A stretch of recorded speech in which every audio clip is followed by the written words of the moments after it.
السلام علیکم ګران ناظرینو، څنګه یې تاسو ټول؟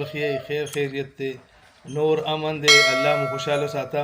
د تالاشوند د چینل د طرفه راشد خان تاسو په خدمت کې حاضر دی او تاسو سره دا خبره کوي چې مونږ تاسو ته به دا یو 10 منټو یو وړوکی پروګرام ښایو.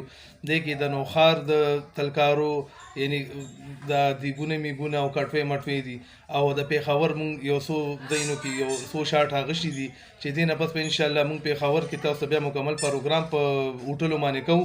ښه ځایونو کې چې کم هوټلې دي نو هغه هم انشاءالله تاسو ته ښایو.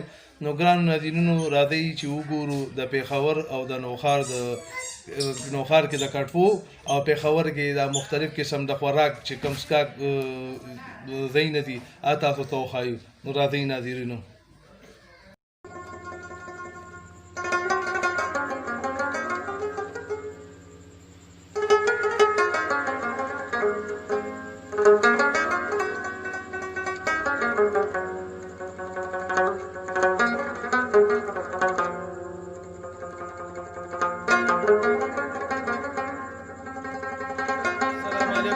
ګرانو ناظرینو، د تالاشوند د چینل له طرفه زه یم راشد خان او دې وخت کې مونږ یو خاص پروګرام ته راغلي یو او دې پروګرام کې مونږ انشاءالله تاسو ته ښایو چې دې ودونو کې مونږ ډېر لیدلي دي چې دیګونه پخېږي. نن به مونږ تاسو ته ښایو چې سپیشل کټوې د پښتنو یو رواج کټوې. نو مونږ سره دې وخت کې ولاړ دی حیدر علي چې دا ټول ارینجمنټ دی کړی دی او دا ټول هر څه پخلی مخلی د دوی په ذموارۍ کې شوی دی. نو راځئ ګرانو ناظرینو چې واورو د نه چې دا د کټوې کې ولې پخوي، د دیګونو کې ولې نه پخېږي. نو راځئ ګرانو ناظرینو چې ته نه یو څو خبرو تپوس وکړو.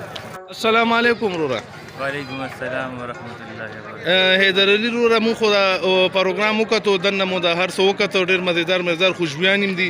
نو تاسو ماته دا ووایئ چې مخکې به کوم ودونه مدونه کېده نو هغې کې به لکه مونږ کتو دیچکو کې وپخېده، نو اوس د کټوې تاسو وکتل چې دا کټوې ډېرې باندې شوي دي، د دې باره کې مونږ ته تاسو ووایئ. بسم الله الرحمن الرحیم. زه د حیدر علي مې نوم دی او د نوښار جی ټي روډ خټ کلي باندې زمونږ پروګرام دی، دکان مو دی. هلته نه دا ټول سیسټم مونږ برابر کړی دی. بله تاسو چې کوم تپوس وکړو چې یاره پخوا په دیګونو په تیلو کې کېده او اوس په دې کټوو کې، نو دا خو زمونږ یو پخواني روایت را روان دی چې په د خاورې په کټوې کې کومه ذایقه ده نو به تاسو په پتیله د سلور په پتیله او په دیګ کې به ونه مونې. کنې تاسو به اوس چک کړي وي چې کومه ذایقه د دې کټوې راغلې ده نو هغه شانتې د دې نورو نه راځي. مونږ سره هغه سیسټم هم شته او دا سیسټم هم دی، دواړه دي. خو خلک نن سبا ډېره توجه د کټوو سیټ ته ده چې دا خوښوي او دا بل څیز دا نه خوښوي. حالانکې دواړه سیسټم یې مونږ سره ښه برابر دي، خو ذایقه د دین دا نن سبا چې کومه د خلک خوښوي د دې کټوې خوښوي.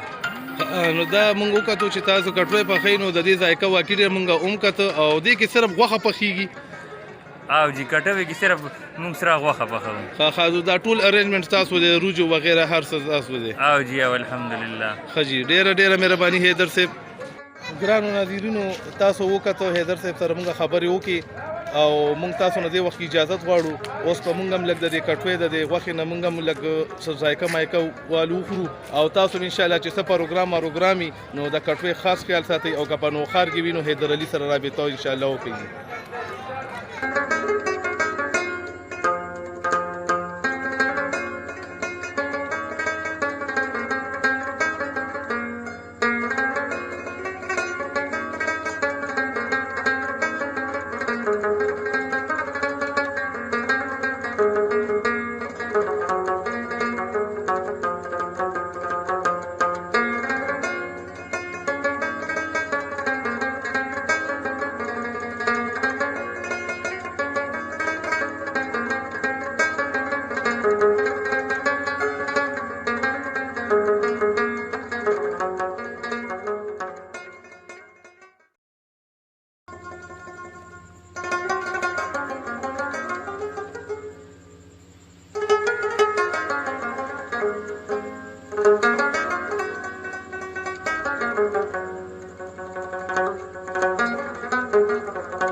Thank you.